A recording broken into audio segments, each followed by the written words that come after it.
Hi guys, welcome back to the channel. In today's lecture, we are going to talk about an important topic, which is absolute bending moment in case of moving loads. Okay, so we'll directly come to the topic over here. So in the last lecture, in the previous lectures of influence line diagram, what we have studied that if we have a simply supported beam, and on this simply supported beam,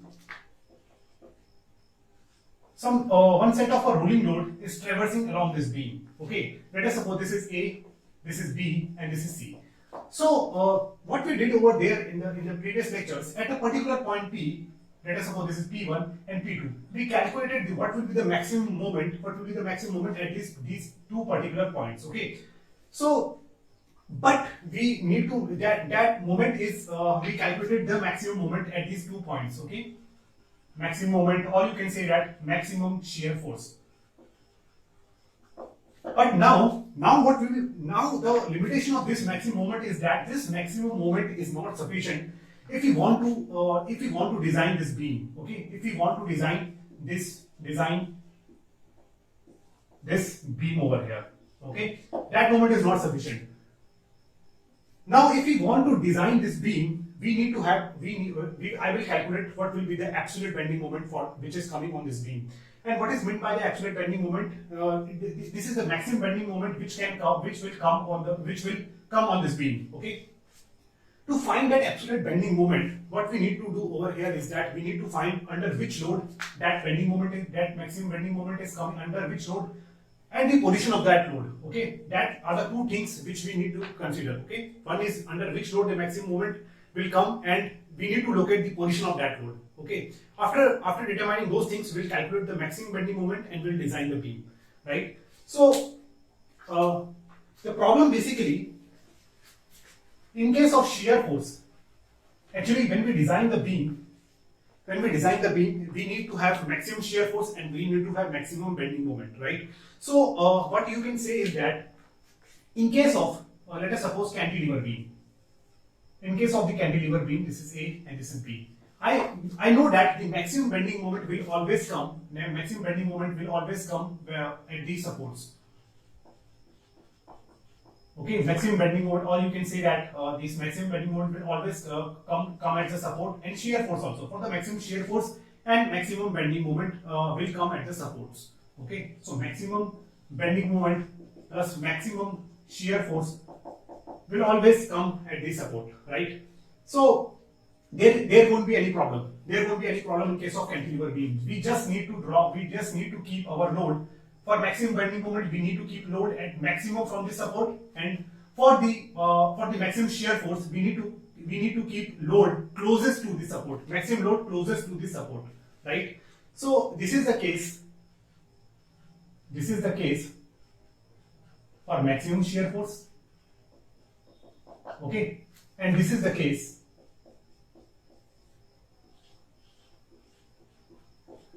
this is a set of loads. Okay, and this is a case for maximum bending moment.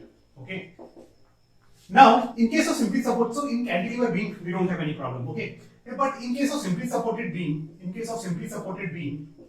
for calculating the maximum shear force will always comes at the support. Okay, so you need to keep the load as close to the support, and according to that you will find what will be the maximum shear force is coming on this beam. Now the problem lies in the simply supported beam. Okay, because in simply supported beam we need to find under which load we are getting the maximum moment, and under which at which location, and we need to locate that load for which the maximum bending moment is coming. What I meant by that is that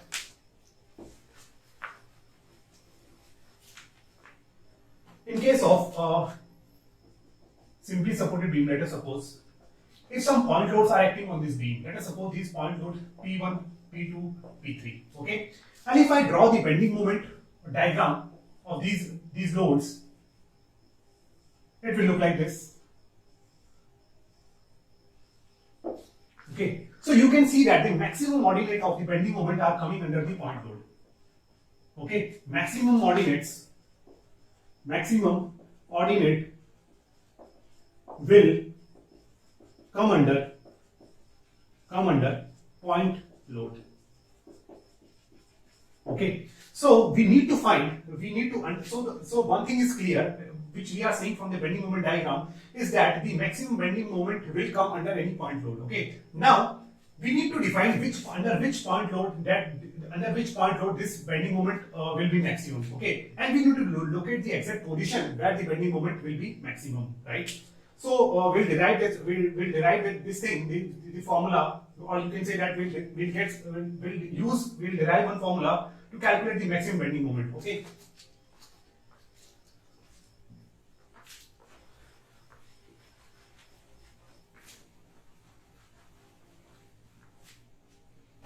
So let us suppose there is one simply supported beam.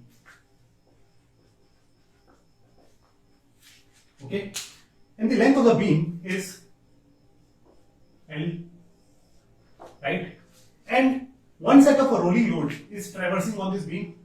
Let us suppose this load is F1, this load is F2, and this load is F3, right? This is the center of the beam. Okay, and the distance between the load I am taking is this distance is D1, this distance is D2. Okay, this is the distance between the loads, right? So we need to find what will be the maximum moment, maximum absolute bending moment for this beam. Okay, I'm not talking about the maximum bending moment, I'm talking about the absolute bending moment for which this beam should be designed, right? This is the meaning of the absolute bending moment.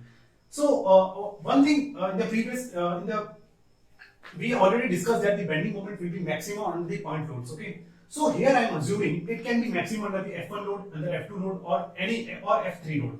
So here I am assuming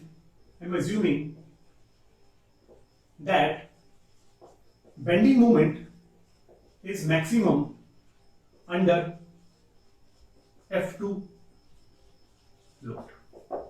Okay, so I am assuming that bending moment is coming maximum under the F2 load.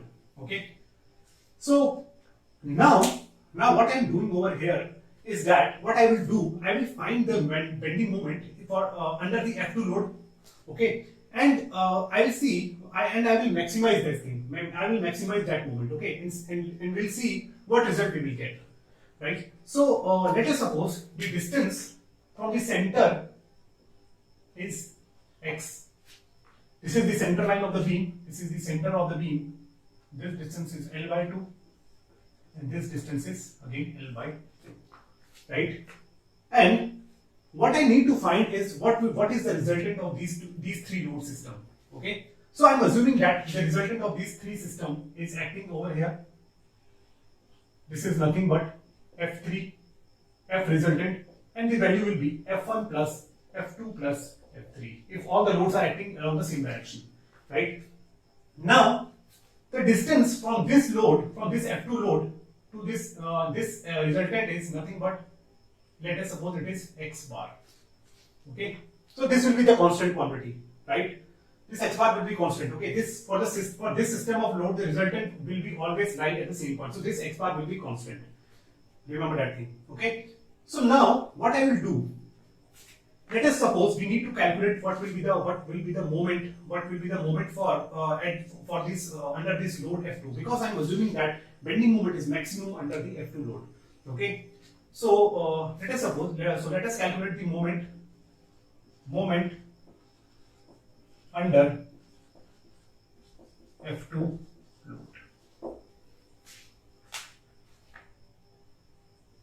Okay, so if you want to calculate moment under the F2 load, it will look like this. Here some F1 is acting, this distance is D1, so here some moment will be there, M, and some shear force will also be there. Okay, so we need to find this moment M, right? So and here one reaction will be there, RA, right? So first we will find this RA reaction.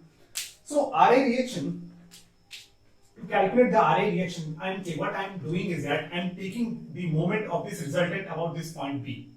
Okay, so I can write if moment equilibrium about point B. Okay, this is point B, right? So if we take moment equilibrium about point B, I can write F resultant into, let us suppose this distance is x2. Okay, F into x2 equals to RA into L. Here I am taking only the resultant force. That's why I am not taking any F1, F2 and F3. Okay, because I am taking the resultant. Okay, the effect will be same. So if I calculate what I need to calculate what is this x2. Okay, so x2 if I calculate, it will be, I can write Fr into L by 2 minus of x bar minus x. Okay, I can write this L by 2 minus of this distance. I have calculated this distance is nothing but it is x bar minus of x. So this distance will be, x2 will be L by 2 minus bracket minus x bar minus of x. Okay, right, and divided upon my L will give me the value of RA. Okay, it's simple thing. Now this is the value of RA. Now I need to calculate what will be the moment at this bending moment at point M. Okay, so bending moment M will be, M is nothing but, I can write RA into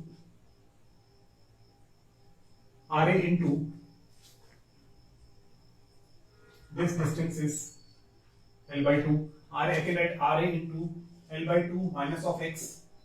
Okay, and minus of F1 into D1. Okay, now what I will do, I'll simply put this value over here. M will be, RA is nothing but FR over my L into L by 2 minus of x bar minus of x. Okay, into L by 2 minus of x. Okay, and minus of F1 into D1. Right, now what I will do, dm by, I will do simply differentiate with respect to x to maximize, to calculate the position of this load with respect to the center. Okay, I am taking this x bar from the center because I want to locate this location of the load from the center. Right, so dm by, if I do differentiate with respect to x, so the value will be,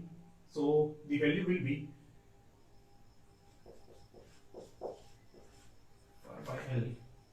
Let us first calculate this expression. M equals to Fr over L.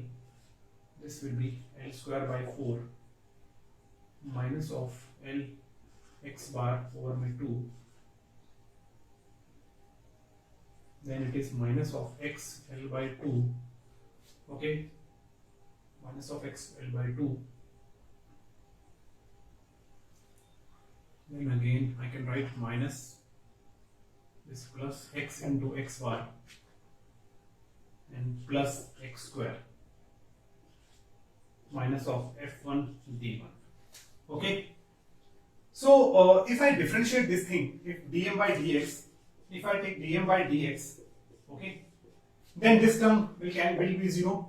This term will be 0 because it is constant quantity.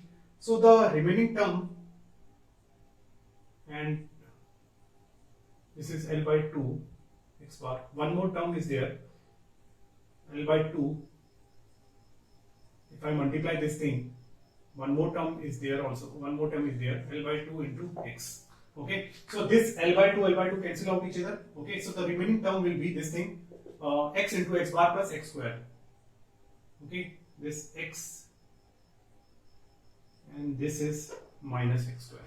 Right, so this term will also be 0. So if I write this dm by dx, it will be x bar minus of 2x. Okay, and I can write it is equal to 0. So x bar equals to nothing but 2x, or you can write x bar x equals to x bar by 2.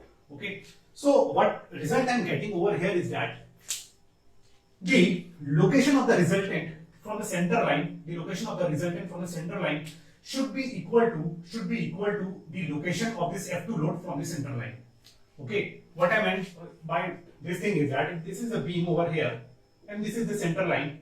So this F2 load, this F2 load, this distance x1 and this resultant Fr should be equal. So here this x1 should be equals to x2. This is the meaning of this thing, okay? Because you can see that the location of x bar is twice of x, okay? That is from the center line. So this resultant, this resultant force should be acting at the equal distance from the center line. This resultant is acting at a distance. Let us suppose x at a distance from the center line. The same should be the F2 should be also acting at a distance x from the center line. So both two distances are equal with respect to the center line. So this is the thing which we are getting from here. Okay. So if I need to calculate what will be the maximum bending moment under any point load, I just need to satisfy this condition over here. Okay. First I need to calculate the location of the resultant. Then I need to satisfy this condition. Right. So let us do one problem on this topic. Okay.